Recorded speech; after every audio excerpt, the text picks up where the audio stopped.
नमस्कार। मैं Harivallabh H U Bhatt live में आज फिर आपका स्वागत करता हूँ। आज 16 अप्रैल है और आज तिथि के हिसाब से मेरे आदरणीय बड़े भाई साहब श्रीमान श्रीवल्लभ जी भट्ट की पुण्यतिथि है। वैसे तारीख के हिसाब से 15 अप्रैल 1994 में और तिथि के हिसाब से आज के दिन उनका मुंबई शहर में स्वर्गवास हुआ था।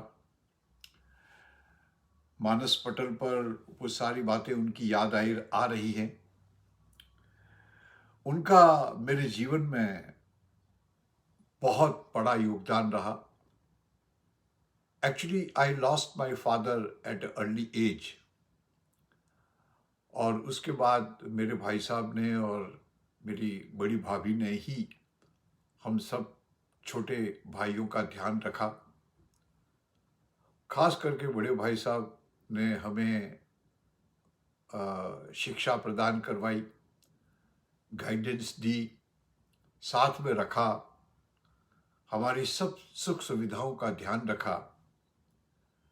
आज मैं उनकी आत्मा की शांति के लिए भगवान से प्रार्थना करता हूँ कि वो जहाँ भी हैं प्रसन्न रहें, सुख रहें और हम सबके अच्छे जीवन के लिए उन्हें तहे दिल से धन्यवाद अदा करता हूँ। दोस्तों, आज मैं जो विषय आपके सामने बात करने जा रहा हूँ वो है problems and our approach towards the problem. किसी भी तकलीफ के प्रति हमारा दृष्टिकोण क्या रहना चाहिए। और ये जो बात है वो मैं आपको एक कहानी के तौर पे शुरू करना चाहता हूँ और ये कहानी मुझे मेरे बड़े भाई साहब ने सुनाई थी, जिसको मैं आज याद कर रहा हूँ और आपके सामने पेश कर रहा हूँ। एक बार क्या हुआ कि एक गरीब किसान बहुत मेहनत करता था, अपना और अपने परिवार को पालता था, पोसता था, लेकिन उसके जीवन में तकलीफों का अंत ही नहीं आता था। किसी साल अनावृष्टि हो जाती थी, बारिश कम होती थी तो उसकी फसल बिगड़ जाती थी। किसी साल में अतिवृष्टि हो जाती थी, एक्सेसिव रेन की वजह से उसकी फसल बिगड़ जाती थी। पैसों की तंगी, परिवार का चलाना, परिवार के साथ कोऑर्डिनेशन रखना, ये सारी बातें उसे हर समय परेशान करती रहती थी। वो ये एक्सपेक्ट करता था कि उसका परिवार उसके स्ट्रगल को रिकॉग्नाइज करे और उसकी बात माने, लेकिन अभावों की परिस्थिति में एक दूसरे के प्रति डिसिप्लिन भी टूटता जा रहा था। उसके बच्चे उसकी बात नहीं मानते थे। कई बार उसको लगता था कि उसकी वाइफ उसको बहुत प्यार करती है, लेकिन कई बार उस पर भी झगड़ा हो जाता था। कई बार समाज में झगड़ा हो जाता था, पड़ोसियों से झगड़ा हो जाता था और हर समय उसे यही रहता था कि मेरा जीवन एक नर्क बन गया है। जब उसने अपना फ्रस्ट्रेशन अपने दोस्तों के सामने जाहिर किया तो कई लोग तो उसको सलाह भी देते थे, लेकिन वो सलाहें कुछ दिन कुछ घंटों काम करती थी और फिर वो वापस उसी मोड में चला जाता था। तो उसको ये सलाह दी गई कि आप गौतम बुद्ध बड़े ऋषि हैं और उनका जीवन के प्रति बहुत अच्छा दृष्टिकोण है, आप उनसे जाके मिलिए। तो वो गए और ये किसान जो था वो गौतम बुद्ध के पास गया, उसके चरणों में वंदन किया। गौतम बुद्ध ने पूछा, हाँ बोलिए क्या हुआ। उसने अपनी सारी तकलीफें बताई। साहब, मेरे को कोई इज्जत नहीं करता, मेरी बातों को कोई नहीं मानता, मैं अंदर से पसीज के रह जाता हूँ, मैं गरीब हूँ, मेरे पास पैसा नहीं है, इसलिए मेरी इज्जत नहीं है, मेरी तकलीफ़ों का अंत ही नहीं होता है, एक प्रॉब्लम सॉल्व करता हूँ दूसरी प्रॉब्लम खत्म हो जाती है। अनाज नहीं पकता, ये नहीं पकता, पैसा नहीं है, गरीबी है, परिवार मुझे नहीं ये सारी बातें जो उसने एक के बाद एक कही, तो गौतम बुद्ध ने कहा कि भाई अ, तुम कोई नई प्रॉब्लम लेके नहीं आए हो, ये सारी प्रॉब्लम तो दुनिया में विद्यमान रहती ही हैं। अब मैं इसमें कोई आपको सलाह दे नहीं सकता।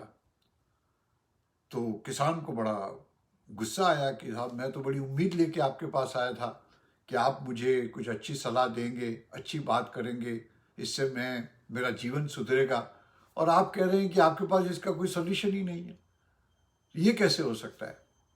तो बोले भाई ये सारी प्रॉब्लम तो तुम्हारी अकेले की नहीं है, पूरी दुनिया की ये प्रॉब्लम है।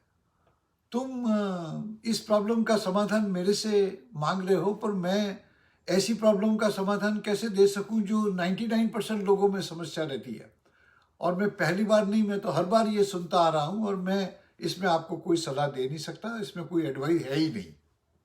तो उसने कहा था इससे तो अच्छा वो मेरा ज्योतिष था, उसने मेरे को यज्ञ करवाया, मंत्र जप करवाया, उससे कम से कम 1-2 दिन तो शांति पड़ी। लेकिन मैं आपके पास तो एक लंबी समाधान के लिए आपके सामने आया था। तब गौतम बुद्ध ने उनसे कहा कि देखो ऐसा है कि दुनिया में 83 टाइप की प्रॉब्लम तो हर एक के पास रहती है। अनाज की कमी, पैसों की कमी, इज्जत की कमी, सम्मान की कमी, ये कमी, वो कमी, सब कमी। ऐसी 83 टाइप की कमियां तो जीवन में रहती रहती है। लेकिन मैं आपको एक 84वीं 84th जो प्रॉब्लम है जिससे आप अवेयर नहीं हैं, वो प्रॉब्लम को मैं आपको बता सकता हूं और उसका समाधान भी दे सकता हूं। तो उसने बोला साहब यही तो मैं आपसे चाहता हूं। बोले देखो आपकी 83 प्रॉब्लम तो सबकी है, और 84वीं प्रॉब्लम यह है कि आप परिस्थितियों के साथ समझौता नहीं करते। इसको इंग्लिश में कहते हैं ना कि you don't recognise the problem as problem. आप तकलीफ को तकलीफ की तरीके से स्वीकार नहीं करते, यही सबसे बड़ी प्रॉब्लम है। और अगर आपने तकलीफ को तकलीफ की तरह से मान लिया तो ये 83 और +1 84 प्रॉब्लम खत्म हो जाएंगी। तो आपको ये करना चाहिए कि इसका सॉल्यूशन ढूंढो कि 84वीं प्रॉब्लम जो है कि the problem is a problem, उसको पहले रिकॉग्नाइज करो, उसके साथ समाधान करो, उसके साथ डील करो, और डील करोगे तो आपकी 84 प्रॉब्लम खत्म हो जाएगी। वो आदमी उस मोड में गौतम बुद्ध ने बात कही कि वो टोटली कन्विंस हो गया और अपने स्थान पर वापस चला गया चरण स्पर्श करके। अब कहानी तो यहाँ खत्म हुई, लेकिन अपनी बात यहाँ शुरू होती है कि what is the moral of the story. Gautam Buddha क्या कहना चाहते हैं और क्या कहना चाहते थे और क्या कम्युनिकेट उन्होंने किया। देखिए ऐसा है कि इस कहानी के बेसिस के ऊपर हम जो मॉरल ऑफ द स्टोरी समझें तो यह है कि तब और से लगाकर आज तक हर व्यक्ति के जीवन में प्रॉब्लम है, जिसको कहते हैं ना कि CO2 का सील्ड बॉटल है। हर व्यक्ति CO2 का सील्ड बॉटल है। CO2 मतलब आप जिसको जनरल भाषा में हम कहते हैं कि पेप्सी या कोको कोला या जो कोल्ड ड्रिंक है जिसमें कार्बन डाइऑक्साइड को मिक्स किया जाता है, उसमें गैस होती है। अब ये बॉटल कैसे खुलेगी उसके ऊपर डिपेंड करता है। अगर आप इस बॉटल को शांति से खोल देते हैं तो थोड़ी सी हवा निकलेगी और आपका कोल्ड ड्रिंक सलामत तौर से आपके बॉटल में से आपकी ग्लास में आ जाएगा।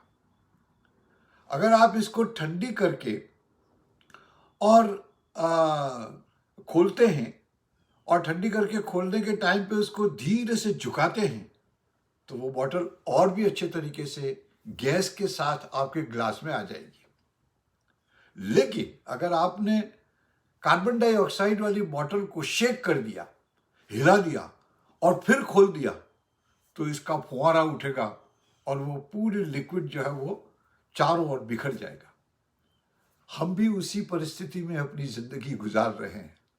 अगर हम हमारी बॉटल को शांति से खोलेंगे तो हम कोल्ड ड्रिंक का लुत्फ ले पाएंगे, लेकिन अगर हमको किसी ने शेक कर दिया और खोल दिया तो परिस्थिति आपके सामने अलग ही अंदाज में पेश होगी। तो हम सब एक्चुअली देखा जाए तो कार्बन डाइऑक्साइड की सील्ड बॉटल है। हमें अपनी परिस्थितियों को कंट्रोल करके और उसको खोलना जरूरी है। उसको कैसे हैंडल करें, इसके लिए भी एक जवाब मेरे पास है। बहुत सालों पहले मैंने एक पर्सनालिटी डेवलपमेंट की क्लास ज्वाइन की थी। उसमें 3 मुद्दे बताए गए थे। 3 मुद्दे ये बताए गए थे कि जब कभी भी आप किसी प्रॉब्लम के अंदर या विवाद के अंदर उलझ जाते हैं तो उलझने के साथ साथ आपके पास 3 परिस्थितियां सामने रहती हैं। और ये 3 परिस्थितियां क्या हैं कि हम जब सुनते हैं, जब हम उसको ब्लेंड करते हैं और जब हम उसका जवाब देने की कोशिश करते हैं, उस समय 3 टाइप की परिस्थितियां हमारे दिलो दिमाग में बसती हैं। और ये 3 परिस्थितियां ये हैं कि I am right, you are wrong, मैं सही हूं, तुम गलत हो। दूसरी परिस्थिति क्या जन्म लेती है कि I am wrong, you are right, मैं गलत हूं, आप सही हैं।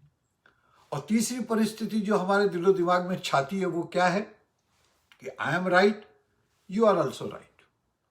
ये 3 परिस्थितियां जो हैं उनके बेसिस के ऊपर हमारे विचार जन्म लेते हैं, हमारे जवाब जन्म लेते हैं। और विचारों को और जवाबों को तालमेल बिठा करके और अगर हम उस प्रॉब्लम को डील करें, उस वार्तालाप से डील करें, तो हमारी प्रॉब्लम आसान हो सकती है। जैसे कि मैं आपको एक एग्जांपल देता हूं कि I am right and you are wrong. अगर इस विचारधारा को हम हमारे दिमाग में पाल करके और बात करते हैं तो क्या होगा? विवाद होगा, डिस्कशन होगा, गर्मागर्मी होगी। हम हमेशा ये सोचेंगे कि मैं ये प्रूव कर दूं कि मैं राइट हूं और वो गलत है। और ये अभिमान की परिस्थिति आपके वातावरण में पैदा होगी। और जहां अभिमान होता है वहां कभी भी निर्णय नहीं आता, वहां कभी भी शांति नहीं रहती है। तो हम विवाद को जन्म देते हैं अगर हम ये सोचते हैं कि मैं राइट हूं और वो गलत है, सामने वाला गलत है। दूसरी परिस्थिति की बात करें, दूसरी परिस्थिति यह है कि I am wrong, you are right, मैं गलत हूं पर आप सही है। यह परिस्थिति क्या होगी? ये होगी समझौता। ये कॉम्प्रोमाइजिंग सिचुएशन आती है।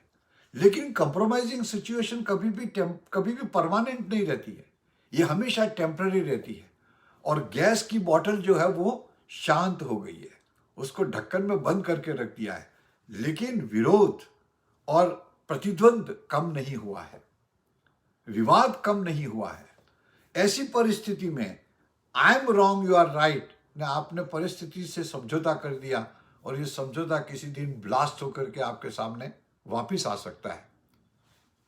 तीसरी परिस्थिति जो मैंने आपको बात कही थी, you are right, I am also right. ये क्या है? यह है जियो और जीने दो की परिस्थिति है। और यही बेस्ट तरीका है। हम विवाद तो अंतहीन है, डिस्कशंस अंतहीन है। हम विवादों से, झगड़ों से, युद्ध से हम कभी भी निर्णय तक नहीं पहुंच सकते हैं। अगर आप मुझे एक थप्पड़ मारेंगे, मैं सहन करके घर चला जाऊंगा। दूसरे दिन मैं ये तैयारी करके आऊंगा कि मैं आपको थप्पड़ कैसे मारूं। और ये सिलसिला चालू ही रहता है और विवादों का अंत नहीं होता है। तो हमें तहे दिल से यह मानना होगा कि जिंदगी ऐसे ही चलेगी कि हम जियो और जीनो दो की प्रिंसिपल के ऊपर चले। इसके लिए हमें क्या करना चाहिए कि जब विवादों में आ जाएं तो हम सही शब्द का चुनाव करें। अप्रोच तो यही रखें कि he is also right, I am also right. और थोड़ा सा इसको मॉडिफाई ये भी कर सकते हैं कि he may be right, I may be right. और ये परिस्थिति को इसी तरीके से छोड़ें और उसको इस तरीके से डील करेंगे तो हमारी प्रॉब्लम जो है वो उसके ऊपर हम फोकस कर पाएंगे, उसके समाधान के ऊपर हम फोकस कर पाएंगे। हम शांति से उस पर विचार करेंगे और शांति से विचार करने के बाद समाधान का रास्ता शुरू होगा। यही आधार है आज के इस डिस्कशन का। और मैं यही बात आपको कम्युनिकेट करना चाहता हूं कि हमेशा ब्रेक ले लीजिए। मैंने आपको पहले भी एक टेक्निक बताई थी कि स्टॉप एंड स्टार्ट टेक्निक ले लीजिए। Stop and start not only on words but stops and starts on the basis of your process of thinking. आप अपने विचारधारों में बंद और खोलना ये टेक्निक सीख जाइए और अपनी परिस्थिति में और अपने विचारों में ये लाइए कि सामने वाला भी सही है और मैं भी सही हूँ। मैं सही हूँ तो शायद मैंने कम्युनिकेट सही से नहीं किया। अपना सेल्फ इंट्रोस्पेक्शन करके सोचें कि हमने कहाँ गलती की, बातों में कहाँ गलती की। हम इस तरह अपना जीवन का निर्वाह करें और हम समस्याओं का समाधान अपने आप ढूंढते रहें। यही आज का संदेश है इसके साथ मैं आज आपके सामने मेरी इस चर्चा को, इस बात को यही विराम देता हूँ। आप खुश रहिए, स्वस्थ रहिए, प्रसन्न रहिए और जिंदगी का भरपूर मजा ले लीजिए। Thank you very much. Have a nice day.